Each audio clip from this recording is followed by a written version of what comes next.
Respected viewers, Assalamu alaikum. This video is about iron deficiency anemia in children. Now, what are symptoms and causes of iron deficiency anemia? How we can diagnose it and how it can be treated?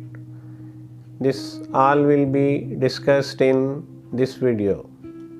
Now, first of all, I will request that kindly watch full video for proper information. Viewers, to know all about anemia generally, kindly watch my other videos about anemia which are already uploaded. Their links are given in the description. Viewers, 75% of total body iron is in the form of circulating hemoglobin, and the remaining is mainly in storage form as ferritin and hemosiderin, and remaining small amount is present in all body tissues, which is essential for many vital enzymes.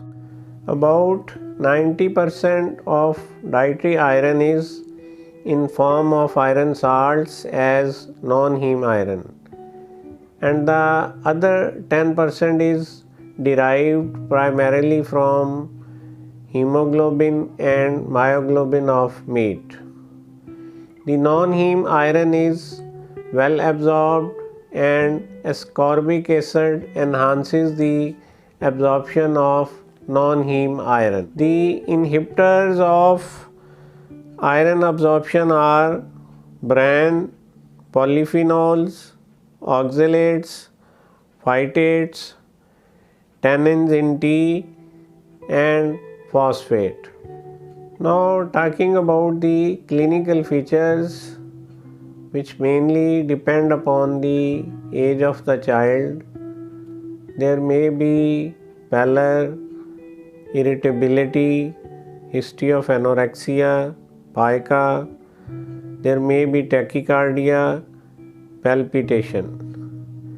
Atrophic glossitis and spoon-shaped nails are more common in adults. Now, talking about causes of iron deficiency anemia, there may be decreased stores of iron, or there may be inadequate intake of iron, there may be impaired absorption of iron, or there may be excessive demand of iron, or it may be due to blood loss. Now, talking about decreased iron stores, there may be inadequate iron stores at birth. For example, in case of prematurity, multiple pregnancy, in low birth weight, or fetal blood loss during delivery, or serum iron deficiency in mother. Now, talking about inadequate intake, it can occur in children who consume large amount of milk and carbohydrates.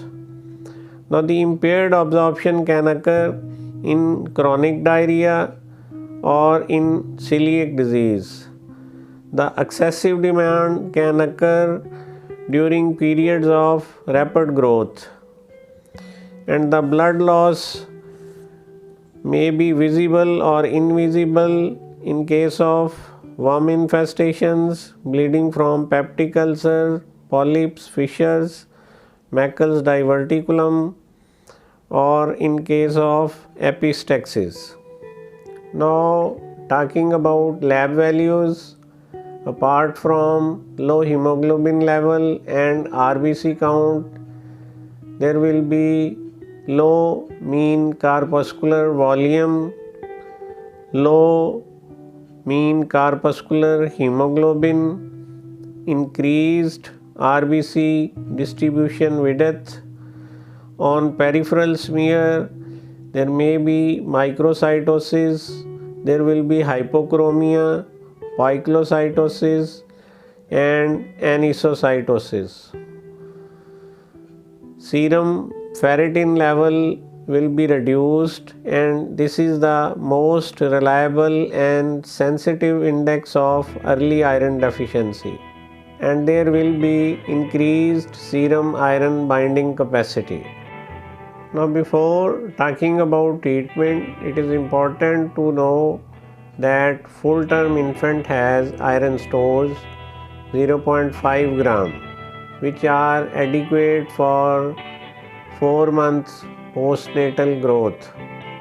Now, the full term infant require 1 milligram per kg of iron from 4 months to 3 years, and low birth weight infant require 4 to 5 milligram starting from 2 months, and infant with birth weight of less than 1000 gram should receive 4 milligram higher dose throughout the year. The breast milk and cow's milk contain 0.5 to 1 gram iron per liter, and the breast milk iron is 50% absorbed and the cow's milk iron is about 10% absorbed. Now, basically the treatment depends upon cause. The children should be dewormed. Ferrous sulfate 5 milligram per kg between meals should be given for about 6 weeks. Now, this was all about this video.